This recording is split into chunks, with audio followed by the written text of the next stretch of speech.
અક્ષરધામથી અવનીમાં જે દેહ ધારી રહ્યા, આપ્યા સુખ અપાર ભક્તજનને દિલે ધરીને દયા. કીધા ચારુ ચરિત્ર ગાન કરવા જેને કરુણા કરી, વંદુ મંગલ મૂર્તિ ઉરધરી સર્વોપરી શ્રી હરિ. જેના દિવ્ય સુદિવ્ય જે ચરિતમાં વિલસી હરિ તો રહ્યા, સંબંધે થઈ શૂન્ય જે વિચરતા દાસત્વ ધારી રહ્યા. આપે અક્ષર સુખ ભક્તજનને સુહૃદ બની સર્વદા, એવા સ્વામી પ્રબોધદાસ ગુરુને ભૂલકા સહુ સેવત.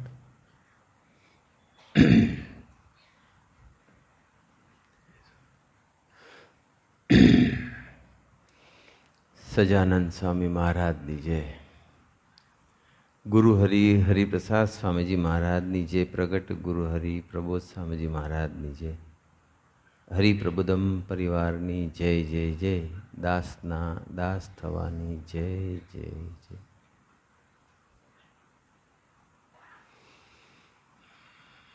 સર્વમંગલ સ્વામી અને સૌ વડીલો અને કાર્યકર્તાઓના સંકલ્પે આજથી સુરતમાં 7 દિવસનું પારાયણ સમર્થની સાધુતા એ પુસ્તક ઉપર શરૂ થવા જઈ રહ્યું છે. સર્વમંગલ સ્વામી એવો પ્લાન કર્યો છે કે દરરોજ અલગ અલગ સંતોનો લાભ મળે. આજે આપણે એક ચેપ્ટર ઉપર સ્વાધ્યાય કરીશું. સ્વાધ્યાય કરતાં કરતાં એવો વિચાર આવતો હતો કે આપણે સૌ આધ્યાત્મિક માર્ગે ચાલીએ છીએ. ભારતની ધરતી આધ્યાત્મિક છે. ઘણા બધા સાધકો સાધના કરી રહ્યા છે.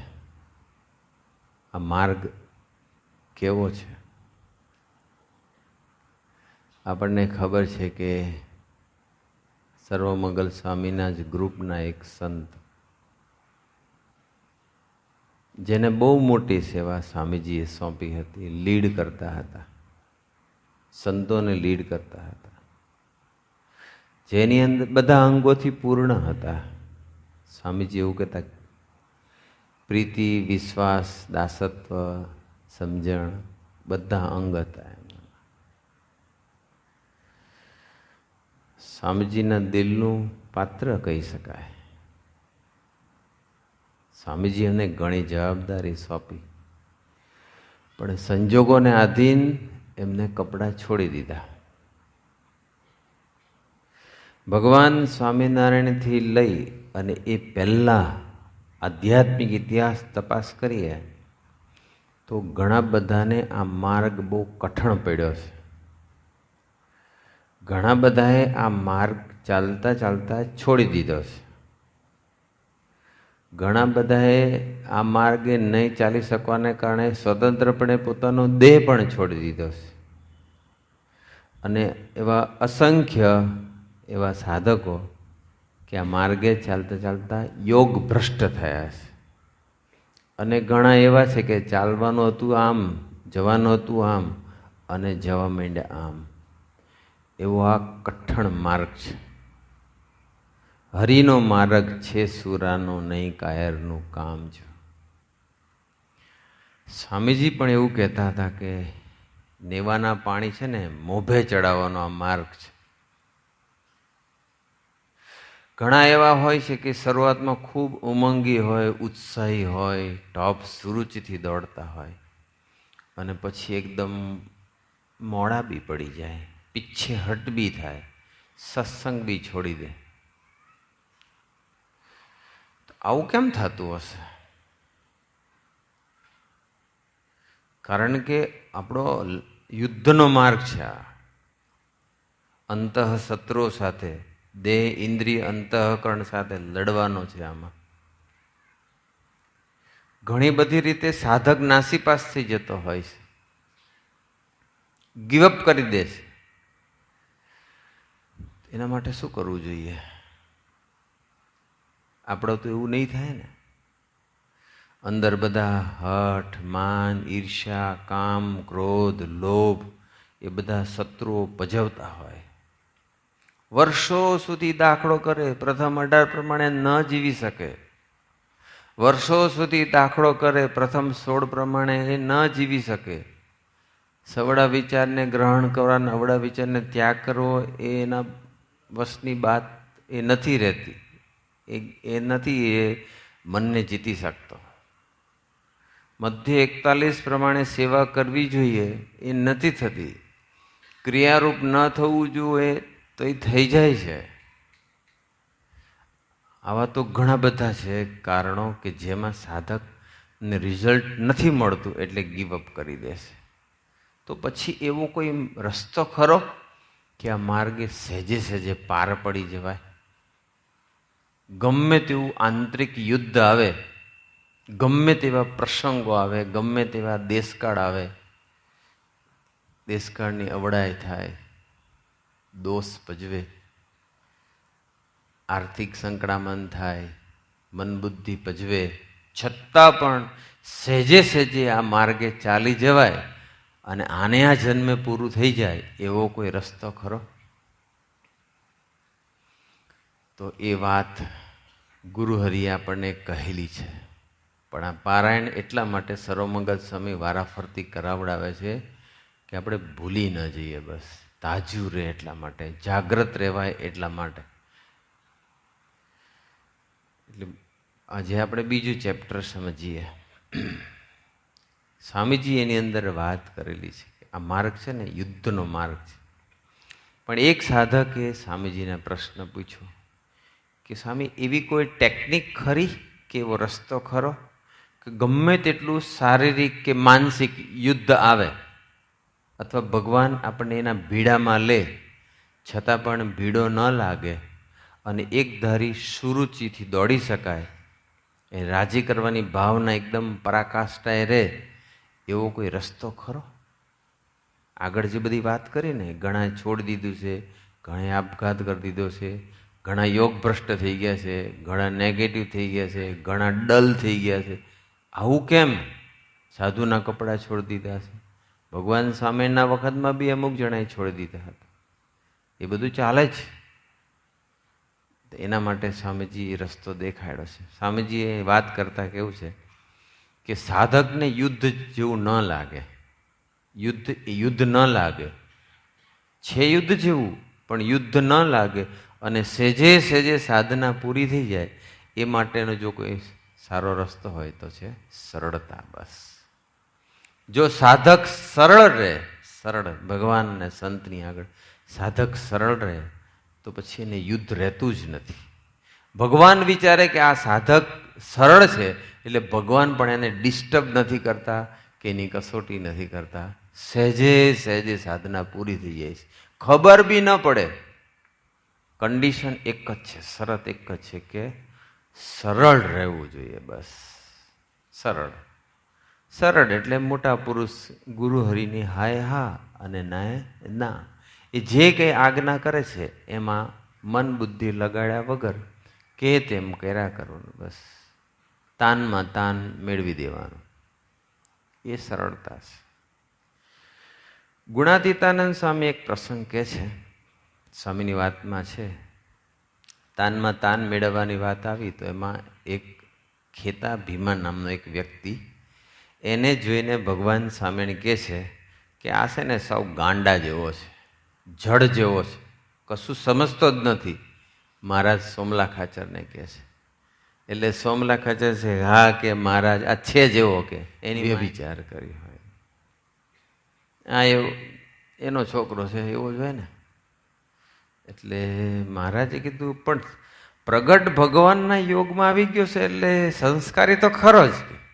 તો કે હા, સોમલા ખાચર તરીકે હા કે છે કોઈ મુગતડું કે કોઈ ધામનું, ભગવાનના ધામનું, બદ્રિકાશ્રમ, શ્વેતદીપ, કોઈ પણ ભગવાનના ધામનો મુક્ત હોય એવું લાગે છે કે.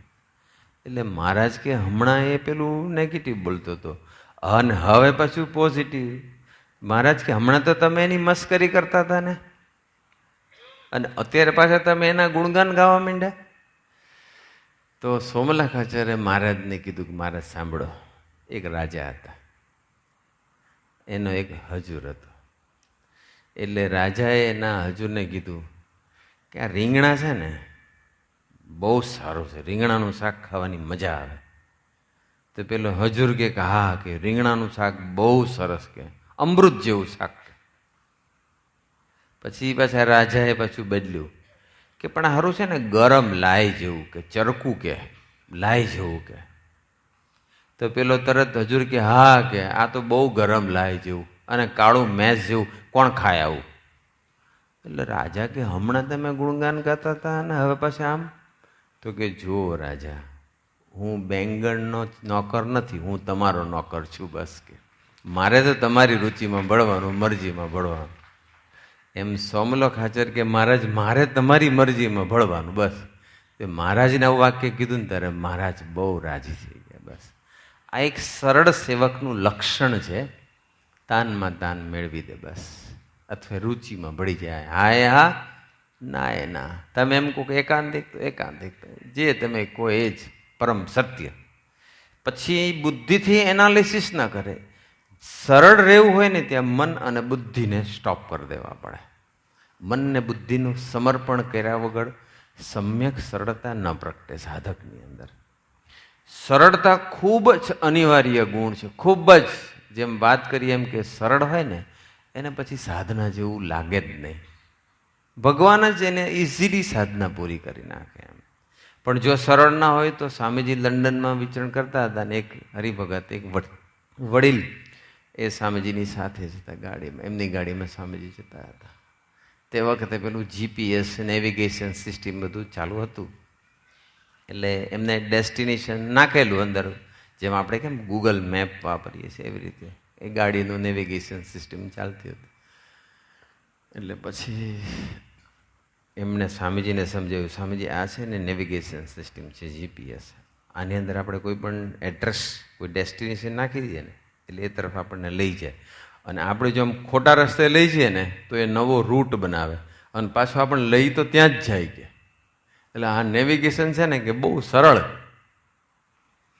સ્વામીજી તો આપણને ખબર છે કે સ્વામીજી હોય કે પ્રબોધ સ્વામીજી હોય, કંઈ પણ વાત કરીએ એટલે આપણને એક સ્પિરિચ્યુઅલ મેસેજ આપે, એક રહસ્ય સમજાવે, નાની નાની બાબત. તો સ્વામીજીએ તરત જ કીધું કે આના કરતાં તો ભગવાન અનંત ગણા સરળ છે, પણ જો સાધક ભગવાન આગળ સરળ ન રહે તો પછી એની યાત્રા લંબાઈ જાય છે. બસ આપણે સરળ રહેવાનું. બસ આ બીજું ચેપ્ટર છે સરળતાની પરિસીમા, સમર્થની સાધુતામાં. એમાં એ જે લખનાર છે એને પ્રબોધ સ્વામીના અદ્ભુત સરળતાનું દર્શન કરાયું છે. બધા જ બહુ સરસ બુક છે, બધા વાંચજો. સર્વમંગલ સ્વામીએ સાનુકૂળતા કરી આપી કે દરેક ચેપ્ટર કે આખું બુક આપણને ઇઝીલી સમજાઈ જાય એટલા માટે પારાયણનું આયોજન કર્યું છે.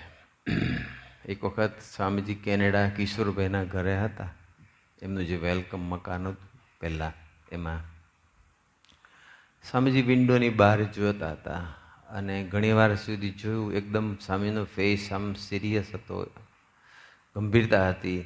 ઘણીવાર સુધી જોયું અને પછી નજીક આવ્યા અને સોફા પાસે આવ્યા અને એકદમ ધબ્બ દઈને સોફા પર પડતું મૂક્યું. એટલે કિશોરભાઈએ સહજ જ પ્રશ્ન પૂછ્યો કે સ્વામી તમે કોઈ વિચારમાં છો? કંઈક વિચારમાં એવું લાગે છે, શું આપ વિચારી રહ્યા છો? ત્યારે સ્વામીજી એક લીટી બોલે છે કે સાધુ હરિપ્રસાદ જેની આગળ ઝૂકી ગયા ને એની જિંદગી એળે ગઈ. બસ ભગવાનને આપણે આગળ ઝૂકવું પડે અથવા ભગવાનને સરળ વર્તવું પડે એવા દિવસો એ બહુ ખતરનાક દિવસો કહેવાય સાધક માટે. આપણે કોઈ દિવસ ભગવાનને સરળ નહીં થવાનું, આપણે સરળ થવાનું, આપણે ઝૂકી જવાનું છે. ભગવાન આપણે આગળ ઝૂકી જાય એટલે ભગવાન પછી વાંધો નહીં, તારે આમ કરવું છે ને કાંઈ વાંધો નહીં, તારી રીતે. ભગવાનને આપણી રીતે વર્તવું પડે એ તો ભગવાનની સરળતાથી. આપણી ભગવાનને સરળ વર્તવું પડે એટલે આપણી યાત્રા લંબાઈ જશે. એટલે સરળતા એ બહુ મોટો ગુણ છે. એક વખત સ્વામીજી જર્મની હતા, બર્લિનમાં સ્વામીજીએ વાત કરી. 2014ની સાલ હતી અને એ દિવસે સ્વામીજીએ અમરીશ દીક્ષા આપેલી. 7 જણાએ દીક્ષા.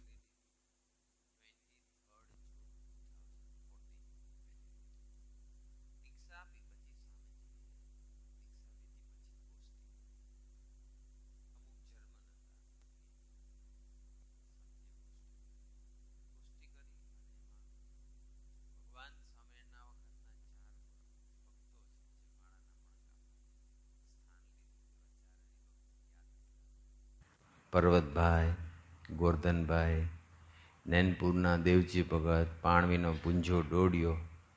સ્વામીજી કે આ 4 છે ને સાચા અમરીશ હતા. કે ઘણા બધાને ત્યાં રોકાયા, ઘણા બધાને લાભ આપ્યો, ઘણાના લામાં બધું. પણ માળાના મણકામાં 20 લાખ હરિભક્તો હતા, પણ માળાના મણકામાં 4 આવ્યા. સાચા અમરીશ 4 જ ગણાયા: પર્વતભાઈ, ગોરધનભાઈ, નૈનજી ભગત, પુંજો ડોડિયો. બસ 4. પછી સ્વામીજી એમને કીધું કે તમે એવા સાચા અમરીશ થજો. કે અને એના માટે સ્વામી કે છાતી રાખજો. સ્વામીજીએ એ નવદીક્ષિત અમરીશોને 7 જ જણ હતા, એને સ્વામી કીધું કે આવા સાચા અમરીશ થવા માટે છાતી રાખજો. પછી સ્વામી કહે છે એટલે શું? સ્વામી કે સંતના વચને સરળ રહેજો. બસ સરળતા રાખજો, સંત કહે તેમ કરજો. સંતને કોઈ સ્વાર્થ નથી. બસ એ આપણા માટે આપણું રૂડું જ કરતા હોય છે, આપણું હિત જ કરતા હોય છે. તમે એની આગળ સરળ રહેજો. બસ પછી સ્વામીજી વાત કરી કે જો એવી સરળતા રહે તો કામ, ક્રોધ, લોભ કશું જ નડી ન શકે. અને હજુ જો તમને આટલા વર્ષોના સત્સંગ પછી જો તમને કામ નડી જાય, ક્રોધ નડી જાય, લોભ નડી જાય, આવું કંઈ પણ નડી જાય તો સમજી લેજો હજુ તમારામાં સરળતા પ્રગટી નથી. આમ સ્વામીજીએ એક નવા બનેલા દીક્ષિત અમરીશોને સાચા અમરીશ થવા માટેનો એક લીટીનો મેસેજ આપી દીધો કે તમે સરળતા રાખજો. બસ તો એવા સાચા પર્વતભાઈ જેવા સાચા અમરીશ થવાશે. પછી સમય કે ભક્તનું પહેલામાં પહેલું લક્ષણ જ એ છે કે એ સરળ હોય. બસ રિયલ ભક્તનું પહેલું લક્ષણ સરળ. પણ આપણે સરળ કોણ નથી થવા દેતું? આપણું મન, આપણી બુદ્ધિ, આપણી બધી ગણતરીઓ, આપણું અહમ, આપણી સાત્વિકતા, આપણી સાત્વિક સમજણ, બધા ઘણા બધા એવા કારણો છે કે જે આપણને ભગવાન અને ભગવદી આગળ, ભગવાન અને સંતની આગળ સરળ નથી થવા દેતું. અને જો સાધક ખરેખર સરળ રહે ને તો એની સાધના સહેજે સહેજે પૂરી થઈ જાય એને બી ખબર ન પડે. પણ સરળતા એ ઇનેવિટેબલ વર્ચ્યુ છે, એ અનિવાર્ય છે, જરૂરી છે. પ્રાણેશભાઈ બેઠા છે, આપણને લાભ આપે જ છે. પ્રાણેશભાઈ બર્લિન હતા, આઈ થિંક 2015 હશે, એક્ઝેક્ટ ખબર નહીં. પણ હરિસુમિરન 2 જે બીજું મકાન છે, મનીભાઈ રહે છે, હરિસુમિરન 1 છે, બીજું એક હરિસુમિરન 2 છે, એમાં પણ બધા ભક્તો રહે છે. એમાં સ્વામીજીના થાળ હતા. થાળ પછી સ્વામીજી વજ્રાસનમાં બેઠા હતા. અશોકભાઈ, પ્રાણેશભાઈ, બધો સ્ટાફ, સેવક, ભક્તો, મનીભાઈ, ત્યાંના ભક્તો બધા બેઠા બેઠા દર્શન કરતા હતા સ્વામીજીને. ત્યારે પ્રાણેશભાઈએ સ્વામીજીને એક પ્રશ્ન પૂછ્યો. તે વખતે સ્વામીજી દાસના દાસ, દાસના દાસ, દાસના દાસ બહુ જ ઘૂંટાવડાવતા હતા. આપણને ખબર છે કે સ્વામીજી છેલ્લે સુધી આપણને બહુ જ ઘૂંટાવડાવ્યું. બસ સરળતા વગર કોઈ દિવસ દાસના દાસ થવાતું નથી. પણ પ્રાણેશભાઈએ પ્રશ્ન એવો પૂછ્યો કે સ્વામીજી, દાસના દાસ થવા માટે એકચ્યુઅલી કોઈ શોર્ટકટ ખરો? આવો શબ્દ વાપર્યો એમને. એકચ્યુઅલી કોઈ શોર્ટકટ ખરો કે જેને લઈને દાસના દાસ ઇઝીલી થવાય, જલ્દી થઈ જવાય, શોર્ટકટ? ત્યારે સ્વામીજી કીધું કે એકચ્યુઅલી એનો શોર્ટકટ છે દાસના દાસ થવા માટે, અને એ છે સંતના વચને સરળતા. ત્યાં પણ સ્વામીજીએ સરળતાની જ વાત કરી. પેલા અમરીશોને સાચા અમરીશ થવા માટે સરળતાની વાત કરી. પ્રાણેશભાઈને દાસના દાસ થવા માટે સરળતાની જ વાત કરી. સરળ સાધક સાધકને ભગવાનને છે ને એને ડિસ્ટર્બ કરો કે એની કસોટી કરવી કે એને ભગવાન એને ખલેલ પહોંચાડે જ નહીં. એની સાધના એકદમ સ્મૂથ ગોઈંગ સાધના બનાવી હોય ને તો સાધકે સરળ રહેવું પડે. બસ પ્રબોધ સ્વામીજીનું જીવનમાં આપણે જોઈએ છીએ તો પ્રબોધ સ્વામીને આપણે એવું લાગે નહીં કે આમ સાધનાનો ભાર કે એવું પ્રેશર, મૂંઝવણ એવું દેખાય નહીં. સહેજે સહેજે એમની આમ સાધક તરીકે દર્શન કરીએ આપણે, એક સાધક તરીકે જોઈએ. 50 વર્ષ ઉપર થઈ ગયા. પ્રબોધ સ્વામીના જીવનમાં કોઈ દિવસ એને કોઈ મૂંઝવણ જેવું, ટેન્શન જેવું, અઘરું, ભારે નહીં થઈ શકે, આ દોષ નહીં ટળે, આ આવું મારાથી નહીં થાય, કોઈ દિવસ એવું લાગ્યું જ નથી સાથી. એટલે સંતોએ પૂછ્યું હતું, પ્રભુ સાહેબ તમને કોઈ દિવસ મૂંઝવણ આવી છે કે નથી આવી? એમ એક વખત તો એવું કીધું કે મૂંઝવણ શું જ મને ખબર નથી. અને આપણને કીધું એ તો અડધો કલાક પ્રવચન થઈ શકે મૂંઝવણ પર, આખું વર્ણન કરી શકીએ આપણે. પ્રભુ સાંઈ કે મૂંઝવણ ખબર જ નથી. તો કે તમને મૂંઝવણ કેમ નથી આવી?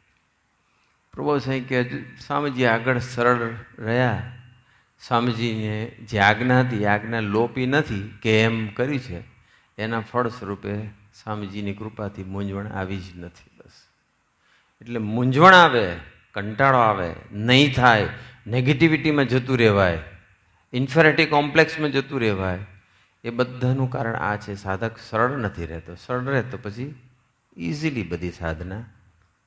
આ બુકની અંદર આ પ્રસંગ લીધો, હેનરી થોરોનો એક પ્રસંગ કહ્યો છે કે હેનરી થોરો એ બહુ મોટો એક સજ્જન માણસ, સારો માણસ.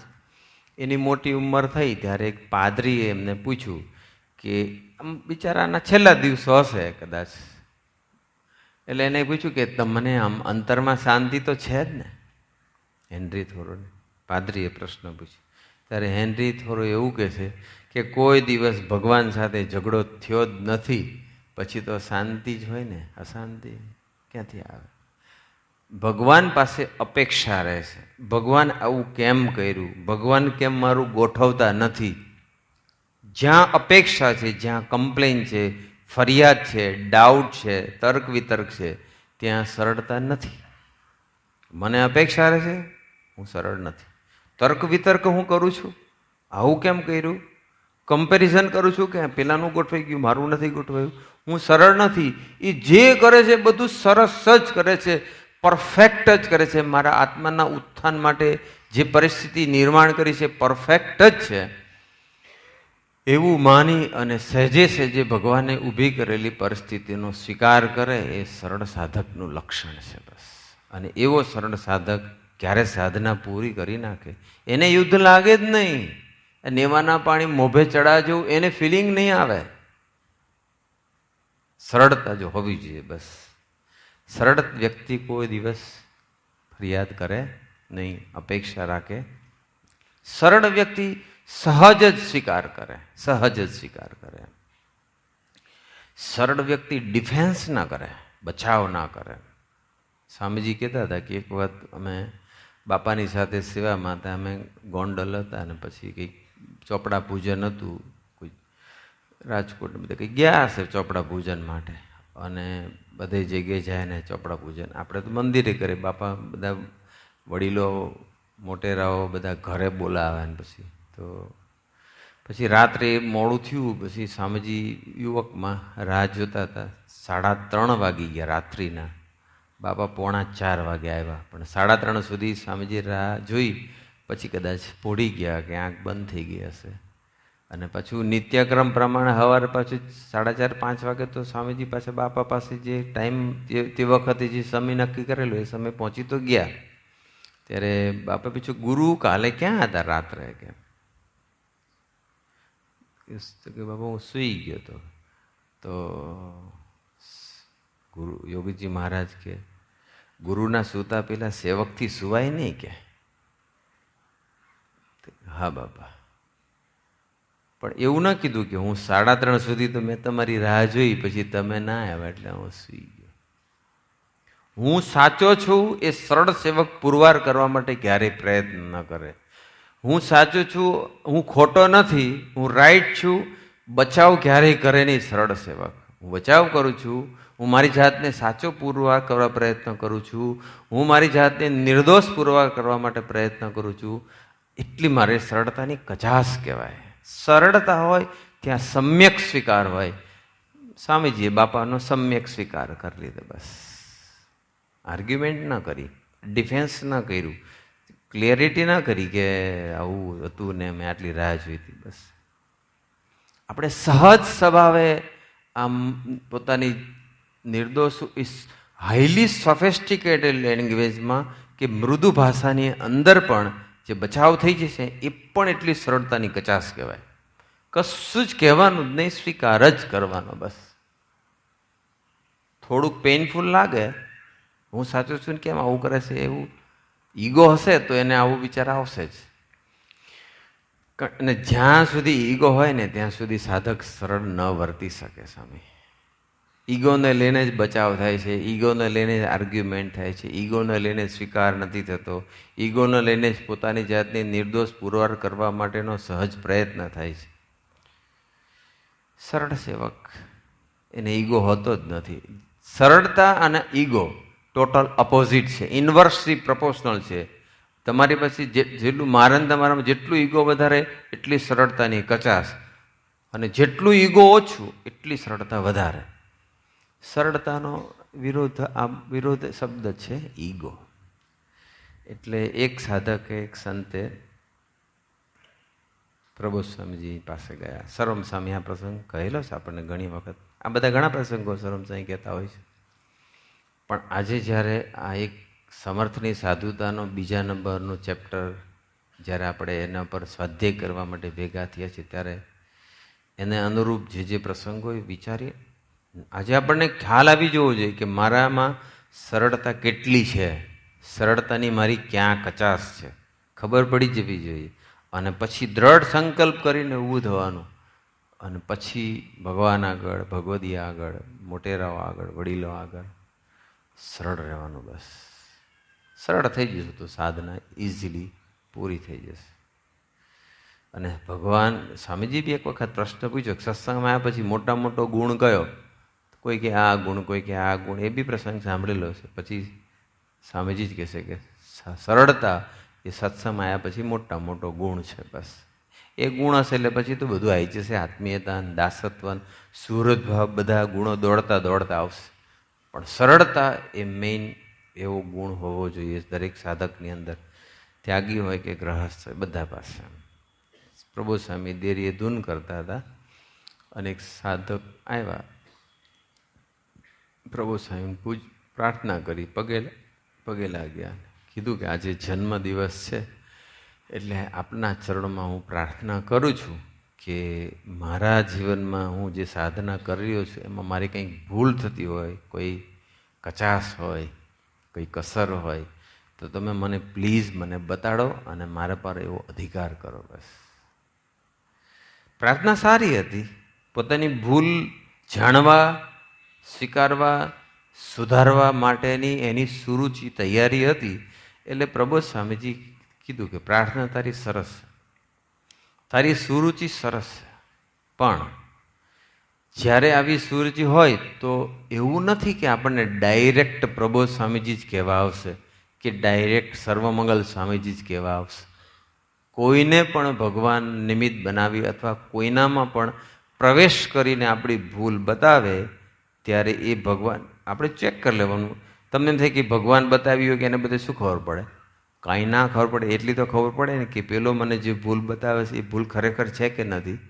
છે તો સુધારો, નથી તો ટેન્શન રાખવાની જરૂર નથી. આપણે ભૂલ ન હોય ને આપણે નિર્દોષ હોઈએ અને કોઈ આપણને દોષિત પુરવાર કરવા પ્રયત્ન કરે અને તે વખતને ડિસ્ટર્બ થઈ જવાય કે નિર્દોષ પુરવાર કરવા પ્રયત્ન થાય છે, એ આપણો સાત્વિક અહમ છે. હું સાચો છું મને કેમ ખોટો કીધું? પણ તમે સાચા છો કે તમે સારા છો કે તમે નિર્દોષ છો એ જાનપણું લઈને તો ફરીએ જ છીએ ને આપણે. એટલી તો કચાશ છે જ ને. આપણું તો કોઈ અસ્તિત્વ જ નથી. આપણે સાચાઈ નથી ને ખોટાઈ નથી, એ બધી ઊંચી અવસ્થા છે. પણ જે સાચાપણાનું કે સારાપણાનું કે નિર્દોષપણાનું જાનપણું રહેશે અને એને લઈને પછી દુઃખ લાગે છે, ખોટું લાગે છે કે બચાવ થાય છે કે નિર્દોષ પુરવાર કરવાનો પ્રયત્ન થાય છે, એટલી બી કચાશ કહેવાય સરળતાની, એટલું બી આપણું સાત્વિક ઈગો કહેવાય. એ સાત્વિકતા એટલી બી કાઢવા માટે થઈને ભગવાન આપણને ઘણી વખત નિર્દોષ હોય અને આપણે દોષિત ઠેરવવા માટે પ્રયત્ન કરતા હોય, કોકનામાં પ્રવેશ કરતા હોય. પ્રબોધ સ્વામી કે કોકનામાં જ્યારે પ્રવેશ કરીને ભગવાન જ્યારે ભૂલ દેખાડે ત્યારે આપણે ભૂલને સ્વીકારી શકીએ અને સુધારી શકીએ એવી પ્રાર્થના કરો. બસ ભૂલ કોઈ દેખાડે, એ જેટલો ભૂલ જાણવાનો આપણને ઉમંગ છે એટલો જ આપણે ભૂલ સુધારવાનો આપણને ઉમંગ હોવો જોઈએ, એટલી તૈયારી હોવી જોઈએ. ભૂલ તો કહેશે અને આપણી સુરુચિ હશે તો ભગવાન ગમે તે રીતે પણ કોકનામાં પ્રવેશ કરીને પણ ભૂલ દે. આજે સુરુચિ પ્રગટાશો તો આજે કે કાલે જ કોકનામાં પ્રવેશ કરશે. રાહ જોઈને જ બેઠા છે ભગવાન. બસ તમે તમારી ભૂલને જાણવા અને સુધારવા તૈયાર છો તો હું તૈયાર છું. પણ ધોબી થઈ અને આપણી કોઈ ભૂલ દેખાડે ને આપણે એની બે ભૂલ દેખાડે એટલે ભગવાન કે વાંધો નહીં, કોઈ ઉતાવળ નથી. અને ભગવાનની ધીરજ તો કેવી છે, ભલે યોગ ભ્રષ્ટ થાય પણ સત્સંગથી દૂર તો ના જાય, મારાથી દૂર તો ન જાય, પણ સરળ સેવક હોય ને એનો કોઈ દિવસ સમય ન બગડે. સરળતા જેટલી ઓછી એટલો સાધના માર્ગ લંબાઈ જશે અને ભગવાનનો અને આપણો બધાનો સમય બગડશે. એટલે સ્વામીજી તો હંમેશા સરળ, પ્રભુ સ્વામીજી સરળ, રાઈટ. સ્વામીજી નીકળતા હતા હરિધામમાંથી, પછી એક સંતે હાર પહેરાવ્યો અને પછી સ્વામીજીને પ્રાર્થના કરી કે સ્વામીજી એને હાર પહેરાવી. સ્વામીજી પ્રબોધ સ્વામી એમને હારનું જરાય પડી જ નથી. પણ હવે આપણી એક ભક્તિ છે અને આપણી સાથે આપણે રાજી થઈએ, આપણી સાથે હેત થાય એટલે પછી એ ગ્રહણ કરે છે. સ્વામીજી કાઢી નાખે, પ્રબોધ સ્વામી કાઢી નાખે છે, સંતો કાઢી નાખે છે. આખો સમાજ કોઈને હાર ગમતો નથી, છતાંય પહેરાવે તો છે જ પાછા બધા. તો સ્વામીજીને કીધું કે સ્વામી પહેરી રાખવાનો છે, ફર્ટિલાઇઝર સુધી પહેરી રાખજો. સ્વામીજીને આમ રુચિ નહીં, પણ એક સંતે રિક્વેસ્ટ કરી, પ્રાર્થના કરી એટલે સ્વામીજી તો સરળ રહ્યા. સ્વામીને એવું ના વિચાર્યા કે ચાલો હું તો બહાર નીકળી ગયો, અહીં ક્યાં જોવાના છે. સ્વામીજી સરળ રહ્યા. બસ એને નથી ગમતું, એમની રુચિ નથી, પણ એ સંતના વચને એક નાના સંતે બી કીધું, સરળ રહ્યા. સરળતા હોય ને ત્યાં મન અને બુદ્ધિ ભગવાનને સમર્પિત થઈ જાય. મન ભગવાનના ચરણે મૂકી દે એ સરળતા. મનમાં શંકા ને કુશંકા રહેશે, થશે કે નહીં થાય, સાચું કે ખોટું, યોગ્ય કે યોગ્ય, આમ એ બધું જે મનમાં કંઈક પણ જે ઘમસાણ ચાલી રહ્યું છે તો હજુ મન ભગવાનના ચરણે મૂકી દીધું એટલે મન એની જે એક્ટિવિટી છે બંધ કરી દે. બસ મન શું કરે, શંકા કુશંકા કરે, બંધ થઈ જાય. સ્વતંત્રપણે પછી નિર્ણય ના લે. અષ્ટાવક્ર ઋષિ હતા, એ જનક રાજાના ગુરુ હતા અને જનક રાજા એમને પાસે ગયા, ગુરુ સ્વીકાર્યા, પદે સ્વીકાર્યા, એમને સમાગમ કરે, એમનો લાભ લે, બધું હતું. પછી એમનો લાભ લઈને ત્યારે એમને કીધું કે મારે તમારા ચરણે ગુરુ દક્ષિણ આપી છે તો હું શું આપું એમ, કારણ કે તો રાજા હતા, એ જે માગે એમ આપી શકે એમ હતા. પણ અષ્ટાવક્ર પણ એ સાચા ગુરુ હતા, એને આલોકની કશી પડી નહોતી, એ સ્પિરિચ્યુઅલ પર્સનાલિટી હતી. એને કીધું કે સારું તારે મને દક્ષિણ આપી છે, તો કે હા. તો કે તારું મન મને આપી દે, તો કે જેવી આપની આજ્ઞા. મન સોંપ્યું.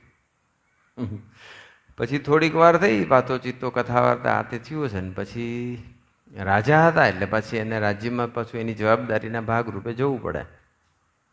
એટલે એ પછી નીકળ્યા, ઘોડા પર બેઠા ને પેંગડામાં પગ મૂક્યો ને આમ સવાર થતા હતા ઘોડા ઉપર. એટલે અષ્ટાવક્ર ઋષિ પૂછ્યું કે ક્યાં ચાલ્યા તમે? તો કે બસ હવે મારા રાજ્યમાં જવું છું કે. તો કે તમે તો મને મન સોંપી દીધું હતું ને, મન મને સોંપી દીધું છે, તો હવે હું રાજ્યમાં જાઉં એવું મન તમને થયું કેવી રીતે? તરત જ ઘોડા પરથી નીચે ઉતરી ગયા અને માફી માગી કે મારી ભૂલ થઈ ગઈ, મારે એટલી બી મારું મન સોંપવાની કચાશ કહેવાય. સ્વામીજી આ પ્રસંગ કહેતા બોલ્યા એટલે જનક વિદેહી કહેવાય. આપણે ગુરુચરણે મન સોંપીએ એ સાચી સરળતા છે. મન બુદ્ધિ એના ચરણે એ સાચી સરળતા છે. આ પ્રસંગ ઉપરથી આપણને જાણવા મળે. એમ ભગતજી મહારાજ શુદ્ધ બ્રાહ્મી સ્થિતિને એમને એમ નહીં પામી ગયા. એક જ જન્મે, બાકી તો આ માર્ગ એવો છે કે 3-4 જન્મે પણ શુદ્ધ બ્રાહ્મી સ્થિતિ થાય તો પણ સારો આમ પ્રગતિ કહેવાય, અથવા પ્રોસેસ બહુ લાંબો ના કહેવાય. ભગતજી મહારાજ એક જ જન્મે, કારણ કે સંપૂર્ણ મન બુદ્ધિ એમના ચરણે. જાઓ ગીરને બોલાવો અને પેલા આંબા સુકાય છે ને મંદિરનું કામ અટક્યું છે, કંઈ બોલે એટલે પતી ગયું બસ. પછી મન બુદ્ધિ એમના એક વખત ગુણાતીતાના શરમસાઈ આ પ્રસંગ કહેલો કદાચ, કે એક વખત સ્વામીજી બી કહેલો કે ગુણાતીતાના સ્વામી પ્રાગજી ભગતને કીધું, પ્રાગજી કે આપણે છે ને 150 પાવડા ને 300 તગારા ગોતી લાવો, ભેગા કરી દો. હવે આપણે સેવા યજ્ઞ છે, શ્રમ યજ્ઞ શરૂ કરવાનો છે, એટલે 150. હવે તે વખતે જૂનાગઢમાં 150 પાવડા 300 તગારા. હા સ્વામી, એમ કરીને ગોતવાનું ચાલુ કર્યું. ઘણા બધા કલાકોના કે પ્રયત્ન પછી થોડાક 3-4 પાવડા અને 5-7 તગારા ભેગા થઈ ગયા. સાંભળનારા કહે છે કે આ કહે છે આટલા બધા પાવડા ને તગારા એ મંદિરમાં છે જ ક્યાં, અને તે વખતે આપણને આપે કોણ? બધા એવું સમજતા કે ગુરુ મૂર્ખ ને ચેલો મૂર્ખ. પણ ગુરુ ચેલાનો કેવો સંબંધ છે એ કોઈને દેખાયું નહીં, કારણ કે એ ચેલાએ ગુરુ આગળ મન મૂકી દીધું અને બાકીના બધાને બુદ્ધિથી જીવતા હતા કે આય મૂર્ખ, આય મૂર્ખ. એટલે બાલમુકુંદ સ્વામીને કહેવું પડ્યું હતું કે વિમુખની ગોદમાં સૌ બેઠા છે ને સન્મુખ છે ને કોઈ ઓળખતું નથી. સન્મુખ કોણ? તો કે ભગતજી મહારાજને જાગા સામે. ગુણાતીતાનંદ સામેથી સદા સન્મુખ એ બે હતા. પણ એ પછી તો આટલું 2-4 પાવડા ને તગારા બધું 2-3 મળ્યા ને 5-7 તગારા મળ્યા. ગુણાતીતા કે પ્રાગજી બધું આવી ગયા? તો કે હા સ્વામી આવી ગયા. કે તો કે સરસ સરસ. અને જોયું તો આટલા બસ બસ બસ કે ચાલો કામ શરૂ કરી. બસ આટલી હતી, એટલું જ જોતા હતા. સેવા કેટલી હતી, કેટલા તગારાને પાવડાની જરૂર હતી, અને વાસ્તવિકતામાં એવું કશું જ નહીં. મારા વચને કેટલો સરળ વર્ત્યો, બસ એટલું જ જોવે છે. એની સરળતા, એની આજ્ઞામાં આપણે ખરેખર કેવું રિઝલ્ટ લાવીશું એ જોવાની જરૂર નથી. જસ્ટ સિમ્પલી ફોલો હિમ, બસ ફોલો કરો. બસ રિઝલ્ટ શું આવશે, એને કીધું એટલું થશે કે નહીં થાય, એ આપણે કશું જ વિચારવાની જરૂર નથી. મન બુદ્ધિને બાજુ મૂકી કે તેમ કર્યા કરો. તો એ પ્રાગજી ભગત આવી સરળતા રાખી તો ટૂંકા ગાળાની અંદર એને અક્ષરબ્રહ્મનો દેહ મેળવી લીધો. બસ મોટામાં મોટો જો ગુણ એ હતો તો ગુણાતીતના વચને મનબુદ્ધિ પરની સરળતા. બસ પ્રબોધ સ્વામીજીના જીવનનું દર્શન કરીએ તો સ્વામીજીના વચને મનબુદ્ધિ પરની સરળતા, મનબુદ્ધિ પરનો વિશ્વાસ, કોઈ તર્ક નહીં, વિતર્ક નહીં, બચાવ નહીં, કશું જ નહીં, ફરિયાદ નહીં, આમ કેમ કશું જ નહીં, એવું પ્રબોધ સ્વામીજીનું જીવન હતું. આની અંદર પ્રસંગો થોડા લીધા છે કે એક વખત પ્રબોધ સ્વામીજી જૂના મંદિરે હતા અને વિચરણમાં સ્વામીજી જતા હતા જૂના મંદિરે, હરિધામ સોખડા ગામના. અને પ્રબોધ સ્વામીજી સેવામાં હશે એટલે, અને સ્વામીજીના મેઇન સેવક એ જ હતા. એટલે બધો લગેજ સામાન હતો ગાડીમાં ગોઠવાઈ ગયો. અને સ્વામીજી હોય એટલે પેલું પોર્ટફોલિયો તો હોય જ, ઠાકોરજી હોય, અંદર લખવાનું પેડ હોય, બધું હોય જ. એના વગર તો ચાલે જ નહીં, બધાથી ચાલે પણ એના વગર ના ચાલે. પોર્ટફોલિયો બધું. પછી બીજો સામાન પાછો અંદર લેવા ગયા હશે અને ભગવાનને સૂઝ્યું કે ચાલો હું કસોટી. એમની કસોટી તો એમને ખબર જ છે, પણ એમની કસોટી એટલા માટે કરી આપણને સૌને દર્શન કરાવવા માટે, એની સરળતાનું દર્શન કરાવવા માટે, એનો એમની સાથેનો સંબંધ કેવો છે એનું દર્શન કરાવવા માટે. સ્વામીજીએ પછી એક સંતને કીધું ને કહી દીધું કે આ પોર્ટફોલિયો તમે ઉતાર નાખો, એને ખબર ના પડે તે રીતે પોર્ટફોલિયો ઉતારી દીધું. અને પછી તો સામાન કે બધું આવી ગયો તો કે આવી ગયો. ગાડીમાં બેઠા, ગાડી સ્ટાર્ટ થઈ, થોડેક આગળ ગઈ એટલે સ્વામી કે પ્રબોધ આપણે પોર્ટફોલિયો લાવજે કે. એટલે પછી પ્રભુ સાહેબ પોર્ટફોલિયો જોવા માંડ્યા ગાડીમાં, બધું લગે જોયું, પોર્ટફોલિયો ન મળે, આમ તેમ મળે જ નહીં. ક્યાંથી મળે? સ્વામીજી જાણીને એક સંતને કહીને ઉતારડાવી દીધું હતું. એટલે સરળ સેવક, ખરેખરો જો સરળ સેવક હોય ને તો ભગવાન હારી જાય. બસ રિયલ સરળતા હોય ને ભગવાનને હરાઈ દે. પણ સ્વામીજીને હારું પડ્યું ને પછી સ્વામીજી બોલ્યા કે પ્રબોધ, હું તને નપાસ કરવા ગયો પણ તું તો નપાસ થયો જ નહીં. સ્વામી કે હું પ્રબોધની ગમે તેવી કસોટી કરું પણ પ્રબોધની સરળતા જાય, અદ્ભુત સરળતા. બસ કેટલી અદ્ભુત સરળતા. બસ આપણે પ્રબોધ એના જીવન તરફ આપણે એ જોઈએ ને તો થ્રુઆઉટ જ્યારથી યોગમાં આવ્યા ત્યારથી એમની સરળતામાં આમ રંચ માત્ર કચાસ કે કસર ના દેખાય. અને સાધકની અંદર રંચ માત્ર પણ ઈગો હોય ને તો પણ આવી ગુણાતી સરળતા ના આવી શકે. સહેજ પણ ઈગો હોય ને તો કોક જગ્યાએ સરળતામાં ચૂક આવી જ જાય. 100% ઈગો જેનો ઇરેડિકેટ થઈ ગયો હોય એ જ સમ્યક સરળ વર્તી શકે અથવા ગુણાતી જેવી સરળતા એનામાં આવી શકે, બાકી ના આવે. અને પ્રબોધ સ્વામીજીમાં એવી સરળતા છે. કોઈ જગ્યાએ આજ દિન સુધીમાં એવો કોઈ પ્રસંગ ના હોય કે જેમાં પ્રબોધ સ્વામીજીની સરળતા ગઈ હોય. એમ સ્વામીજી પોતે પણ પ્રબોધ સ્વામીજીની સરળતાનું અસંખ્ય વખત વર્ણન કર્યું છે. એમ કે પ્રબોધ સ્વામી છે કે અમારા નાના સાધુ છે, વડીલ સંતોને વડીલ હરિભક્તોને કહે, પણ કે એક વખત કે મેં પ્રબોધ સ્વામીજીને વગર વાંકે એટલું બધું અપમાન, અને સ્વામીજીને પ્રબોધ સાહેબને તો ઘણી વખત થયેલું છે, પણ સ્વામી કે એક વખત વગર વાંકે મેં પ્રબોધ સાહેબને એવું અપમાન કર્યું, એવો ખખડાયો, ગરમ થઈ ગયો કે પછી વડીલ સંતો, કોઠારી સ્વામીને બધા સંતો હાજરીમાં સ્વામીજી ખખડાવ્યા હોય.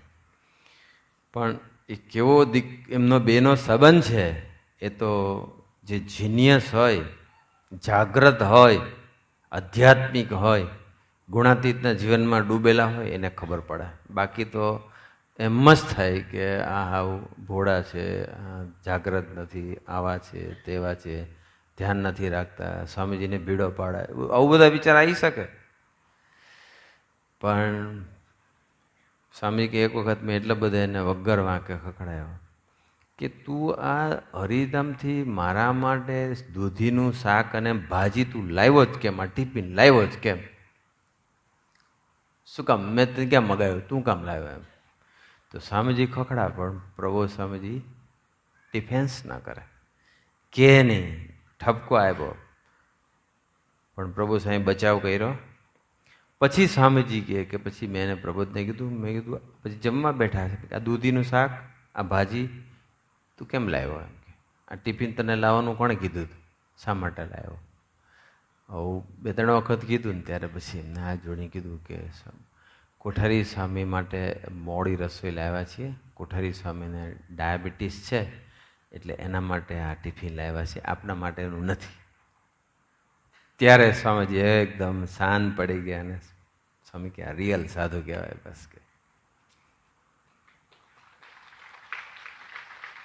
ડિફેન્સ અને સરળતા 2 શબ્દો સાથે ના હોય કોઈ દિવસ. બચાવ અને સરળતા 2 શબ્દો કોઈ દિવસ સાથે હોય. હજુ બચાવ છે, બચાવ એ સૂક્ષ્મ માન છે, અને સૂક્ષ્મ માન છે ત્યાં સુધી આપણને એવું ફિલિંગ આવે છે કે હું તો સરળ જ છું ને. મેં ક્યારે પ્રબોધ સ્વામી ના પાડી? મેં ક્યારે સર્વમંગલ સ્વામીને ના પાડી?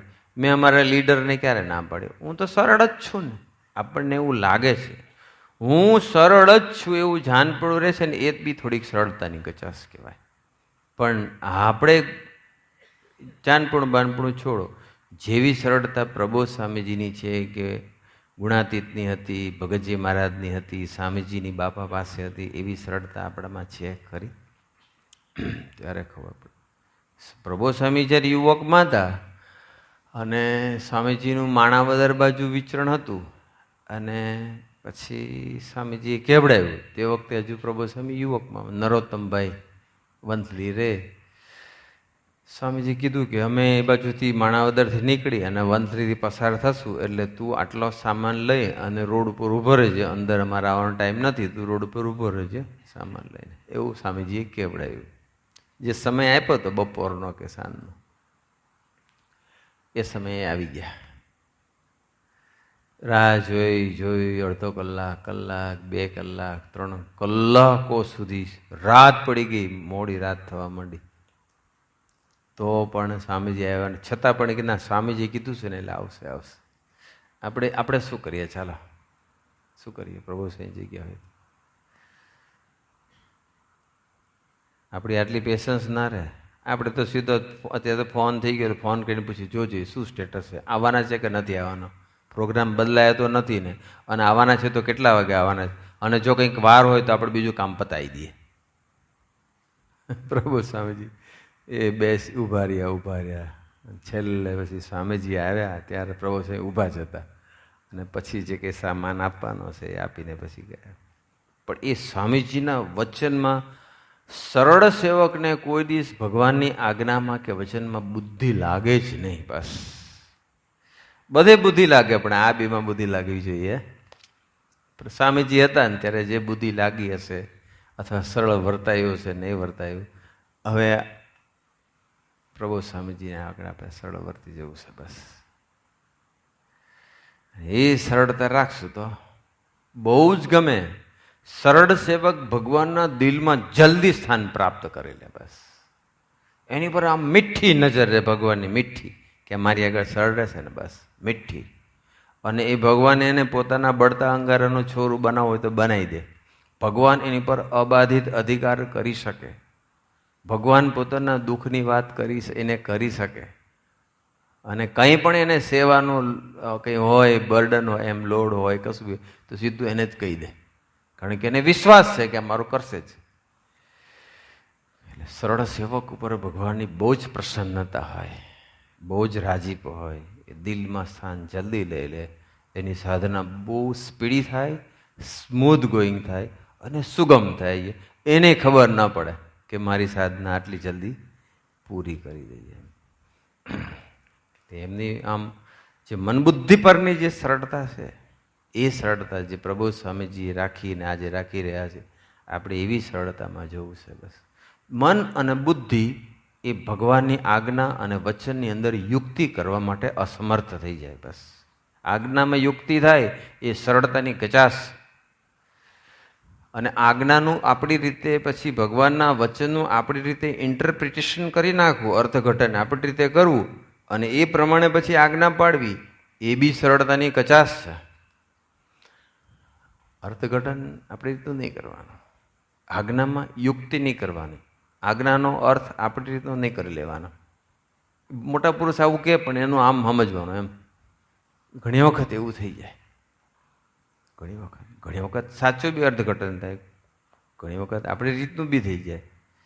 પણ જ્યાં સુધી મને કોઈ સ્વાર્થ છે, મને કોઈ વૃત્તિ છે, મારું કોઈ પોતાનું વ્યક્તિગત જીવન છે, મારામાં કોઈ અહમ છે, મને કોઈ રાગ છે, શિષ્યમાં મોહબ્બત સારપ છે, કોઈ જગ્યાએ હું બંધાયેલો છું, સ્થાનમાં, પ્રદેશમાં, વ્યક્તિમાં, ત્યાં સુધી હું સરળ નહીં રહી શકું, ના રહી શકું.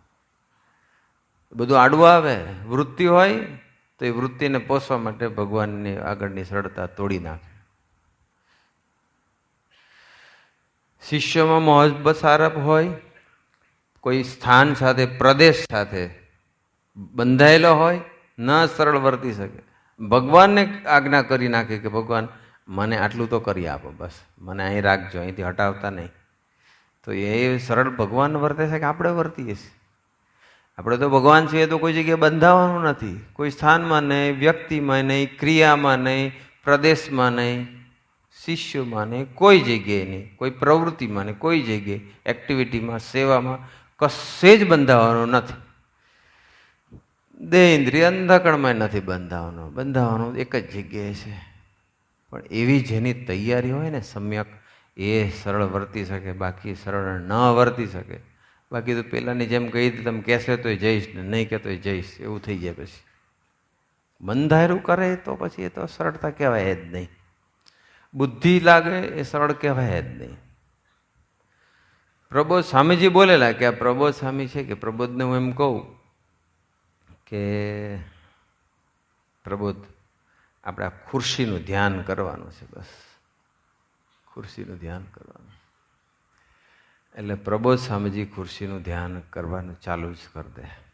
અને સ્વામી કે હું તમને એમ કહું કે પ્રભુ સાહેબ એવો વિચાર ના આવે કે ખુરશીનું ધ્યાન કરવાનું, ખુરશી તો જડ છે, ખુરશીનું ધ્યાન કરવાથી શું ફાયદો, ખુરશી થોડી જીવમાં ઘાલવાની છે. પ્રબોધ સ્વામીજી કશું જ નહીં, એને કીધું ભગવાનના વચનમાં મન બુદ્ધિ 0 થઈ જાય પછી સરળતા પ્રગટે. સ્વામી કે પ્રબોધ સ્વામીને હું કહું એટલે પ્રબોધ સ્વામીજી પછી તરત જ ખુરશીનું ધ્યાન કરવા બેસી જ જાય. ખુરશીનું જ ધ્યાન કરે, હું ખુરશીનું કહું એટલે. અને તમને હું કહું ને કે તમે ખુરશીનું ધ્યાન કરો તો તમે ખુરશીનું ધ્યાન કરતા વિચારો કે પેલા ખુરશી પર એક સરસ ચાદર પાથરી દો, પછી ઉપર ઠાકોરજી પધરાવી દો, પછી એને કંઈ હાર તોર આમ તેમ કરો, અને પછી એ મૂર્તિનું ધ્યાન કરો, ખુરશી ઉપર પધરાવેલી મૂર્તિનું. ડાયરેક્ટ ખુરશીનું ધ્યાન તમે ન કરો. તમને વિચાર જ આવી જાય ખુરશીનું તો કોઈ ધ્યાન કરતો કરાતું છે. ભગવાનનું વચન તો અમુક વાર પાડવાનું ને અમુક વાર ન પાડવાનું, એમ કરીને બી તમે ન કરો.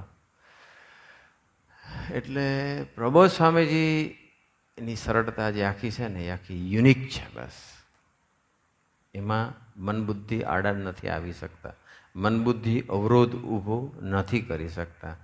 આપણે પ્રબોધ સ્વામીજી જેવી સરળતા પ્રગટાવી, કશું જ કરવાનું નહીં, બસ પ્રાર્થના કરી ભજન કરીએ. બસ પ્રબોધ સ્વામીના જીવનમાં ડૂબીએ કે હું તમારો દીકરો છું, બસ તમારો સેવક છું, અને તમે આવી સરળતા એક ધારી સ્વામીજી આગળ વડીલો આગળ રાખી મને તમારા જેવી સરળતા ના આપો. અને જ્યાં પછી કદાચ કોક જગ્યાએ સરળતા તૂટી બી ગઈ તો જાગ્રત થઈ પાછા વળી ભજન કરીને બળ માગશું તો ધીમે ધીમે પ્રબોધ સ્વામીજી સરળતા પ્રબોધ સ્વામીજી આપણને આપી દેશે. બસ પણ સરળતા છે ને બહુ જ મોટો ગુણ છે, બહુ જ મોટો ગુણ. શબ્દ કેટલો સરળ, એકદમ સિમ્પલ શબ્દ છે, પણ યુનિક ક્વોલિટી છે. Those who are following spiritual path, આધ્યાત્મિક માર્ગે ચાલનાર સાધક માટે સરળતા એ જબરજસ્ત મોટો ઊંચો ગુણ છે. અને એ આપણે એ ગુણ આપણને ખબર છે કે એક વખત કેનેડાની પરિસ્થિતિ કેવી હતી વર્ષો પહેલાં. એક સમય એવો બી હતો કે કેનેડા ટોરોન્ટો એટલે આત્મીય મંડળ, ગોકુળિયું મંડળ, આખા સત્સંગ સમાજને સ્વામીજી કેનેડાને આદર્શ રાખવાનું કહેતા હતા. અને સંજોગોને આધીન ભગવાન ઇવોલ્યુશન કરે, બધાનું હઠમાં દિશા કાઢતા હોય, સાત્વિકતા તોડતા હોય, એટલે પ્રસંગો બનતા હોય. અને એક સમય એવો આવ્યો કે બહુ જ અંદરો અંદર વડીલોમાં કાર્યકર્તાઓમાં આત્મીયતાનું ખંડન ખૂબ થવા માંડ્યું. બધું પાવર સ્ટ્રગલથી લઈને બધું ઘણું ચાલ્યું. અને એને લઈને પછી ઘણા બધા પ્રયત્નો બી થયા હતા. અને અંતે પછી સ્વામીજીએ પ્રબોધ સ્વામીજીને સેવા સોંપી કેનેડાની કે હવે તમારે આ કેસ તમે સંભાળવો પડશે. અને પ્રબોધ સ્વામીજી એમની રીતિનીતિ પ્રમાણે ખૂબ હળવાશથી, મીઠાશથી, પ્રેમથી, હૂંફથી, પોતાના જીવનથી, વર્તનથી, એમના નિર્માણીપણથી, એમની ગરજ રાખીને, કાકલુદી કરીને, સમજાવીને, ઇન્ટરેસ્ટ લઈને, સમય કાઢીને એક જણને મળીને એટલા. એક વખત તો હું એનો સાક્ષી હતો, પણ એ પ્રસંગની વાત અત્યારે નહીં કરતો. પણ પ્રબોધ સ્વામીજી બહુ જ દાખલો કર્યો, બહુ જ દાખલો કર્યો. અને આખું જ પાછું કેનેડામાં વાતાવરણ પાછું પોઝિટિવ થવા માંડ્યું. એટલું જ નહીં, પણ સ્વામીજીના સંકલ્પે પછી કેનેડાની ધરતી પર ભક્તિ ઉત્સવ થયો, તુલાબી થઈ સ્વામીજીની 15માં, જે હાવ ભાંગી તૂટી ગયું હતું, વેરે વિખેર થઈ ગયું હતું, એવું કેનેડા એને આખું જીવંત કર્યું, જાગૃત કર્યું, ઉમંગ અને ઉત્સાહ પ્રેર્યા, બધાને આત્મીયતા પ્રગટાવી, પોઝિટિવિટી આવી ગઈ. અને પછી એ મંડળે દોડતું થયું અને પછી એમાં ભક્તિ ઉત્સવ પણ સરસ રીતે સંપન્ન થયો 2015ની સાલમાં. અને અચાનક જ પછી સ્વામીજીએ સમય પછી પ્રભુ સ્વામીને એવું કીધું કે હવે આપણે કેનેડા જવાનું નથી. આખું કેટલી મહેનત કરી હતી. એક વખત તો મીટિંગ ચાલી ત્યારે વખતે પ્રભુ સ્વામીની જોડના એક સંત, હું પણ કેનેડા ત્યારે હતો, અને મારી જોડના એક સંત, એ બંને સંતને મોન્ટ્રિયલ વિચરણમાં મોકલી દીધા. અન્નકૂટ હતો એટલે મારે જવાનું હતું. પ્રભુ સાહેબ કે તારી જોડને અને મારી જોડને મોકલી, તું અહીંયા રહે મારી સાથે. એટલે અમે રહ્યા હતા ટોરોન્ટો. અને પછી એટલો દાખલો કરે, એટલો દાખલો. ગાડીમાં જતા હોય, ગાડીમાં ગોષ્ઠી કરે, સમજાવે, ગાડી ઊભી રાખીને સાઈડમાં સમજાવે. એક વખત તો રાત્રે 2:30 વાગે સુવા ગયા પ્રભુ સ્વામીજીના. એટલો બધો દાખલો કર્યો પ્રભુ સ્વામીજી. બધું સરસ થઈ ગયું, બધું વાતાવરણ હરખું કરી દીધું. સ્વામીજીને નિરાશ થઈ ગઈ, ભક્તિ ઉત્સવ થઈ ગયો. સામાન્ય વસ્તુ છે. પણ સ્વામીજી પછી તરત કહી દીધું કે હવે આપણે પ્રભુ નથી જવાનું કેનેડા, બીજા સોંપી દીધી સેવા. અને પ્રભુ છે એમાંથી ફ્રી કરી દીધા. 15માં સમય કર્યો. એ વખતે અન્નકૂટમાં બી નહીં ગયેલા. 16ની અંદર કોલમ્બસમાં અમરીશ શિબિર હતી. ત્યારે હું પણ ત્યાં કોલમ્બસ હતો. અને પ્રભુ સ્વામી જોડે સુરત સ્વામી હતા, મારી સાથે આનંદ મંગલ સ્વામી, અમે 4 સંતો હતા. સ્વામીજી કેનેડા આવ્યા હતા, પણ એ વર્ષે પ્રમુખ સ્વામી ધામમાં ગયા એટલે સ્વામીજી ઇન્ડિયા પાછા આવી ગયા હતા. શિબિરમાં નહોતા કોલમ્બસ. અને એ શિબિરમાં કેનેડાના અમરીશો આવ્યા હતા. અને બધા અમરીશો પછી પ્રભુ સ્વામીને 1 વર્ષ પછી મળતા હતા. અને બધા એટલો બધા આમ એક્સાઇટેડ હતા પ્રભુ સ્વામીને મળવા માટે. અને બધા એટલા બધા આમ ખુશ થાય અને એટલા બધા રડે અને બધા એટલી બધી કાકલુદી કરે, આજીજી કરે કે પ્રભુ સાહેબ કેનેડા ક્યારે આવશો, કેનેડા પધારો, કેનેડા પધારો. પ્રભુ સાહેબ આનંદ કરીને પછી આમ મજાકમાં વાત બદલાવા માટે કે 2026માં આવીશ. 16 હતો ને, 2026માં આવીશ, એવો આનંદ કરે. પણ પછી એમ સીધી રીતનું કે ના હું નહીં આવ્યું ના કે, એટલે દુઃખી ના કરે. પણ 3 જણે તો આમ રડ્યા પ્રભુ સિંહ આગળ ખુલ્લા થઈને. પછી હું દૂર ખસી ગયો. મેં કીધું હૈયાની વાતો બિચારા કરે છે તો એને કરવા દે. એટલે હું પછી દૂર બીજા હરિભક્ત જોડે બેઠા. બધા રડે, કાકલુદી કરે. પછી તો પ્રભુ સાંઈ તો ન જ ગયા. પછી મેં પ્રભુ સાંઈને પૂછ્યું, બધું પતી ગયો શિબિર. પછી અમે છૂટા પડવાના હતા. પ્રભુ સાંઈ કંઈક કેલિફોર્નિયા બાજુ જવાના હતા અને મારે શિકાગો જવાનું હતું, કોલમ્બસ. પ્રભુ સાંઈને મેં પૂછ્યું, બધું બધા ગાડીમાં લગેજ ગોઠવાતો હતો. અને પ્રભુ સ્વામીજી અને અમે બે પછી ફ્રી હતા એટલે પછી કેમ વે પર વોક કરતા હતા. પ્રભુ સ્વામીને પછી મેં આનંદ કર્યો. કહેલો છે આ પ્રસંગ, પણ હું એ વાત એ કહેવા માગું છું, સરળ સેવક કોઈની મોહબ્બત સારપમાં ના આવે. જ્યાં સુધી શિષ્યની મોહબ્બત અને સારપ છે ત્યાં સુધી હું સમ્યક સરળ ભગવાન આગળ નહીં રહી શકું. પછી પ્રભુ સ્વામીને મેં તો પ્રભુ સ્વામી તમે કેનેડા જાઓ ને, બધા રિક્વેસ્ટ કરે છે, બધા રડે છે, પ્રાર્થના કરે છે, તો જાઓ ને. હું આનંદ કરતો હતો. તો કે ના, મને છે ને સ્વામીજીએ ના પાડી શકે. પછી મેં તો પણ તમારે ગયા વર્ષે તમે સમયો કર્યો અને તમારા વચ્ચેને આટલી મોટી સેવા કરી બધાએ, અને તમારે જ્યારે જરૂર હતી ત્યારે તમે એમને આમ માગતા હતા અને બધા આપતા હતા, અને આજે એમને જરૂર છે તો તમે જાઓ ને. હું જોતો હતો કે શું જવાબ આપે. પ્રભુ સ્વામી કે મને જો અશોકભાઈ બી કીધું કે હું સ્વામીજીને કહું, એટલે મેં અશોકભાઈને કીધું કે તમારે સ્વામીજીને કહેવાની જરૂર નથી.